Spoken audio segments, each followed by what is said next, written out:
Ouvrons un nouveau chapitre ensemble, c'est le chapitre Mélanie ORL. Bah, je suis désolé, hein, mais on va en parler un petit peu, Mélanite. Je te fais découvrir une vidéo, c'est Romain.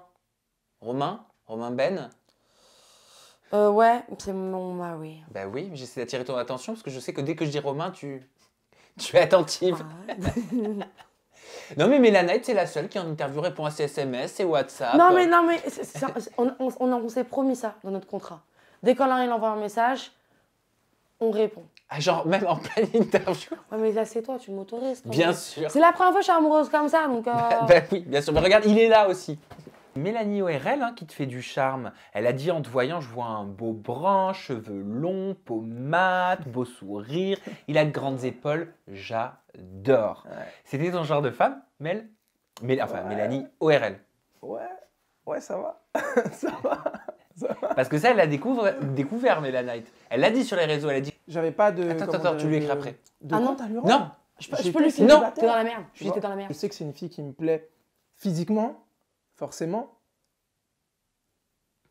Mais pour l'instant, c'est tout.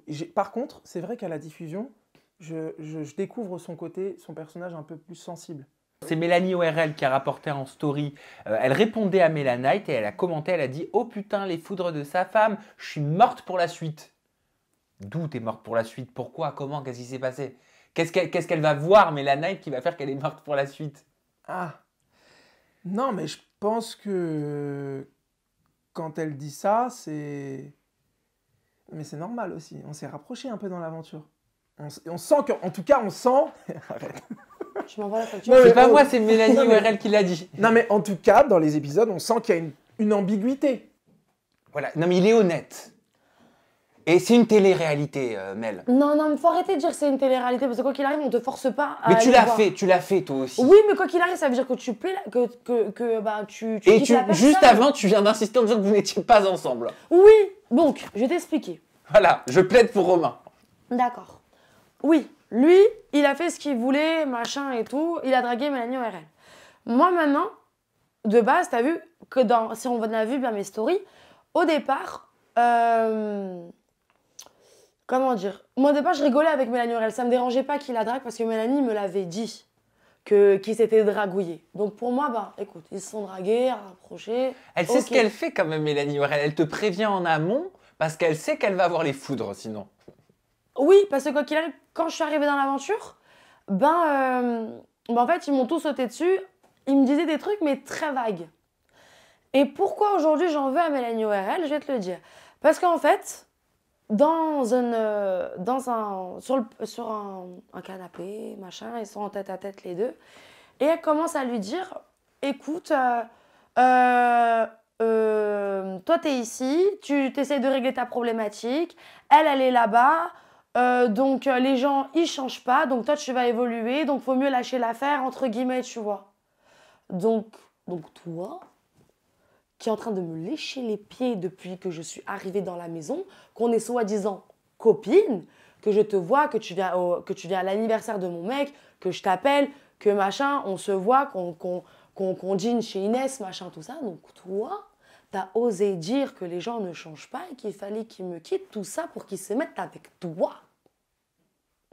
Non, ça c'est trop. Ça pour moi c'est une valeur que je ne peux pas respecter.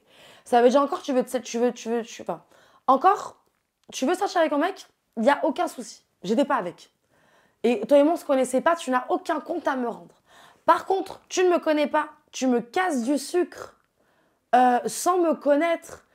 Tout ça, genre pour m'humilier, pour me salir, me rabaisser devant mon mec pour qu'il choisisse toi et que moi, il m'oublie, ça, je ne peux pas l'accepter. C'est pour ça que tu as dit à certaines personnes que j'aurais jamais dû calculer. Je savais qu'il y avait des rats dans la télé-réalité, mais à ce moment-là, c'est qui le rat? Bah, c'est elle. Mélanie ORL. Oui. Critiquer une fille que tu connais pas du tout pour se taper un mec, écraser pour briller, après ça vient me lécher les fesses, vive l'hypocrisie, mais si on m'avait dit ça avant, ça se serait passé autrement. Tu t'es senti trahi? Oui, complètement. Ça veut dire que là, le problème, c'est que je me sens comme une conne. Ça veut dire que quand je vois au fur et à mesure les images et c'est ce qui se dit, mais heureusement que j'étais amoureuse. Heureusement que je suis amoureuse. Parce que sinon, ça serait pas passé comme ça. Si on m'avait dit point par point tout ce qui s'est passé, je ne serais jamais copine avec la moitié des gens à l'intérieur. Moi, pour moi, j'appelle ça une trahison. Ça veut dire que moi, quelqu'un que j'ai critiqué comme ça, je ne peux pas être amie avec elle après. Je ne peux pas. Je peux pas être proche, je peux pas lui raconter ma vie, elle peut pas me raconter la sienne, je peux pas la voir, je peux pas. C'est mes principes. Et de toute façon, on va pas se mentir, ces techniques de merde, ça n'a jamais réussi à personne. Et voilà. Donc, les hypocrites, trop peu pour moi.